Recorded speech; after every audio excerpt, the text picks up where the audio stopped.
लाडक्या बहिणीतनं जी योजना जाहीर केली, मी तर आता म्हटलं असं की ज्या परिस्थितीत आज महाराष्ट्र आहे, मराठवाड्याचा शेतकरी उद्ध्वस्त झाला आहे, सगळीकडे वाताहत झालेली आहे.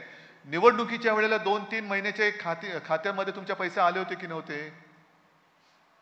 आले होते की नव्हते? असतील तर हो, नसतील तर नाही. त्याच्यानंतर तुम्हाला फोन यायचा, ताई तुम्ही अमुक अमुक बोलताय ना, तुमचं या बँकेत खातं आहे ना, मग तुमच्या खात्यात पैसे आले ना.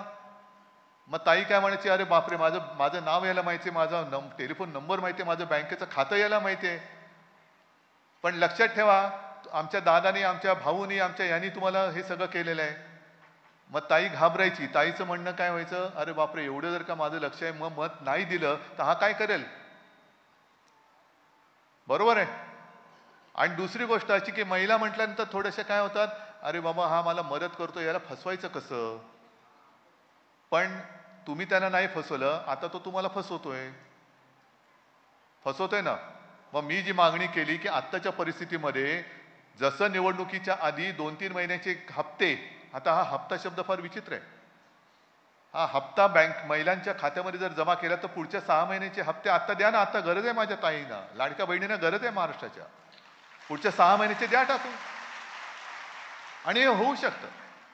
आज आपल्याकडे जिल्हा परिषद आणि स्थानिक स्वराज्य संस्थांच्या निवडणुका म्हणून काहीतरी मधाचं बोट नक्की लावतील. मोदीजी येत आहेत आता, काहीतरी नक्की जाहीर करतील. पण ते मधाचं बोट आहे.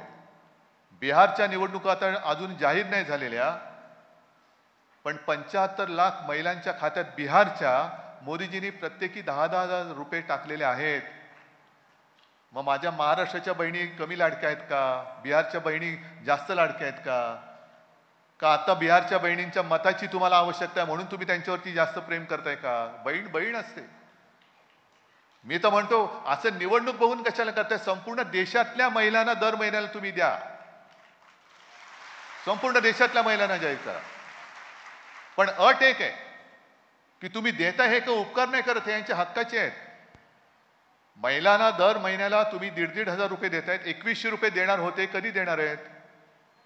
2100 रुपयाचा पत्ताच नाहीये. पण 1,500 देतानाच वांदे होणार असतील आणि तरी सुद्धा कधीतरी देत असतील तर ह्या माझ्या बहिणी आहेत, तुमच्या पगारी मतदार नव्हेत. त्यांना त्यांचं मत स्वातंत्र्य आहे, त्यांना पाहिजे तिकडे ते मत देऊ शकतात. आणि जसं आज आमच्या तात्यांनी हातामध्ये नुसता एक दंडुका घेतला तुमच्या भरोशाचा, तुमच्या आशीर्वादाचा. हा दंडुका कसला आहे? तुमचे आशीर्वाद. आणि तो घेतल्यानंतर समोरची लोक सरळ आली आणि तुमचं सगळं कर्ज माफ झालं. तुमच्या आयुष्यात थोडा तरी आनंद आम्ही देऊ शकलो, हे आमचं समाधान आहे. हे सत्तेपेक्षा मोठं समाधान आहे. म्हणजे कुठेही गेल्यानंतर आला चायला मुख्यमंत्री असं म्हणण्यापेक्षा अरे वा आपला आला, तात्या आला, हे केवढं मोठं काम आहे, केवढं मोठं काम आहे. आणि म्हणूनच की ही जी एक वृत्ती आहे शिवसेनेची, जे शिवसेना प्रमुखांनी सांगितलंय, 80% समाजसेवा आणि 20% राजकारण. 80% समाजसेवा ही समाजसेवा आहे. आणि जेव्हा समाज ठरवतो तेव्हा कोणाचाही माज तो उतरवू शकतो, ही ताकद समाजाची असते. आणि ह्या सगळ्या शिवसैनिकांना मी आता वरती जातोच आहे, त्यांच्यासमोर बोलणारच आहे. पण माता भगिनींना सांगतोय, जो आशीर्वाद तुम्ही आता दिला हा मातृशक्तीचा आशीर्वाद आहे. आणि हेच माझं बळ आहे, हीच आमची शक्ती आहे. नुकतंच नवरात्री संपलेली आहे. ती जगदंबा ही तुम्ही नाही तर दुसरी कोण आहात? तुम्हीच तर आहात जगदंबेचे अवतार, जगदंबेचं रूप. त्याच्यामुळे हे आशीर्वाद असेच कायम पाठीशी ठेवा. आणि जिथे जिथे ज्या वेळेला आम्ही मदत करू शकतो ती पूर्ण ताकद आपण सगळ्या शिवसैनिकांनी या सगळ्यांच्या मागे उभी करून ह्यांना कधीही रडू द्यायचं नाही. लाडक्या बहिणी आहेत, कधी रडू द्यायचं नाही. त्यांच्या आयुष्यात नेहमी आनंद फुलवण्याचा प्रयत्न करायचा. आणि तो प्रयत्न करण्यासाठी तुमचे आशीर्वाद आम्हाला असेच देत राहा एवढीच विनंती करतो. जय हिंद, जय महाराष्ट्र.